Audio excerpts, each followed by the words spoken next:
আসসালামু আলাইকুম দর্শক, সবাই কেমন আছেন? আমাদের চ্যানেলে নতুন করে সবাইকে ওয়েলকাম জানাচ্ছি।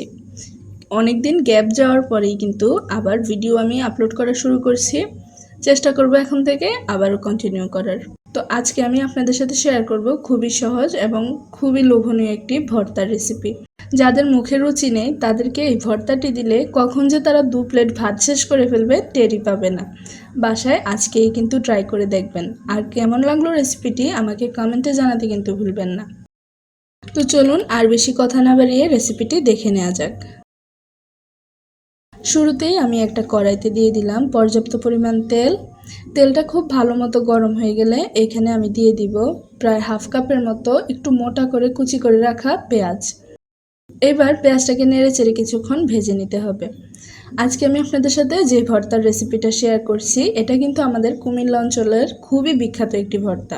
আর বৃষ্টির দিনেই কিন্তু এই ভর্তাটি গরম ভাতের সঙ্গে খেতে দারুণ লাগে। তো পেঁয়াজটা যখন এরকম কিছুটা ভাজা হয়ে আসবে এ পর্যায়ে আমি এখানে দিয়ে দিব ছোট সাইজের 6টা রসুন। আমি রসুনের কোয়াগুলো ছাড়িয়ে তারপর দিলাম।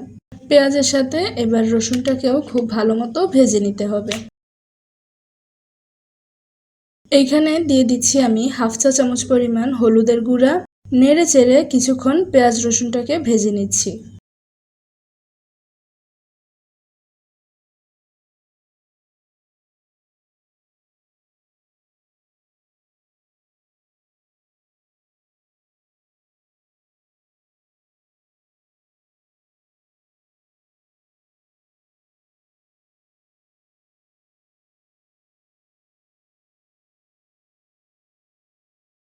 মশলাটা কিছুক্ষণ কষানোর পর দিয়ে দিচ্ছি আমি এখানে স্বাদ মতো লবণ। এরপর আমি এখানে দিয়ে দিব আগে থেকে ধুয়ে পানি ঝরিয়ে কুচি কুচি করে রাখা পুঁই শাক।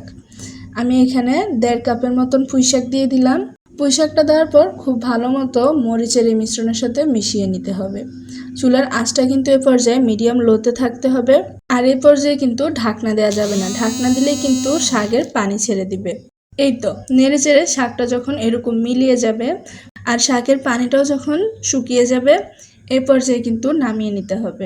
গরম ভাতের সঙ্গে এক চিল লেবু দিয়ে এই পুঁই শাকের ভর্তাটা খেতে যে কতটা দারুণ লাগে না খেলে কিন্তু বুঝতে পারবেন না। তাই দেরি না করে আজকেই বাসায় তৈরি করে নিন। আর হ্যাঁ, রেসিপিটি কেমন লাগলো আমাকে জানাতে কিন্তু একদমই ভুলবেন না। আর এই ধরনের আরও ভিডিও পেতে আমাদের ইউটিউব চ্যানেলটিও সাবস্ক্রাইব করতে ভুলবেন না। তো আজকের মতো এখানেই শেষ করছি। সবাই ভালো থাকুন, সুস্থ থাকুন। আল্লাহ হাফেজ।